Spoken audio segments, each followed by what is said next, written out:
So students, in this lesson number 4, we are going to learn about creating harmony. We are going to learn about one organization who is working harder day and night to create and protect harmony in this world. And that organization is known as UNO, United Nations Organization. How it took birth, how he or this organization used to work, we will learn in this lesson, okay? So, birth of United Nations Organization.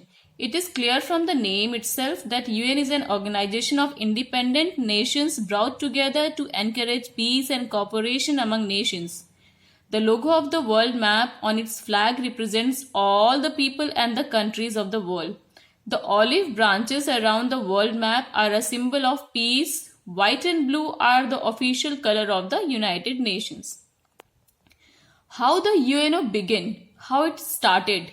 In the 20th century, the World War had serious effect all over the world. In World War I, 1914 to 1918 and World War II, 1939 to 1945, millions of people all over the world lost their lives. World War II was the most destructive of the two. It lasted for 6 years and ended with the dropping of atom bombs on Hiroshima and Nagasaki in Japan. More than 1 lakh people lost their lives in each city. Many people became homeless as their houses were destroyed. People became jobless and poor as there were no offices and factories to work. The crops in the fields and storehouses were also destroyed. Roads, railways and cities had to build again after the war was over. Towards the end of World War II, countries felt that there should be an organization to keep peace in the world. This is how UN took birth.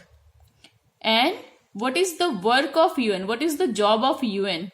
The United Nations was mainly formed to save the world from the devastating effects of war.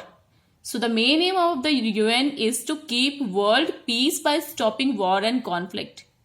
The UN sends its peace, keeping force to nations where there are wars. The peacekeeping force is an army of soldiers from the member countries of the UN. The UN makes sure that all countries develop friendly relations with each other. It helps the countries work together to improve the lives of the poor, uneducated and sick people. It takes care of the basic human rights and freedom. The aim and principles of the UN have been explained in a document called the Atlantic Charter. This thought led to the formation of the United Nations Organization on 24th October 1945. 51 countries became the founding member of the UN. India was one among them. Among 51, India was one among them. Today, the UN has 193 member countries. The headquarters of the UN is in New York City, USA. So children, this is all about the UN, how it works, how it took birth. So children, in next lesson, we will read more about the UN. Thank you.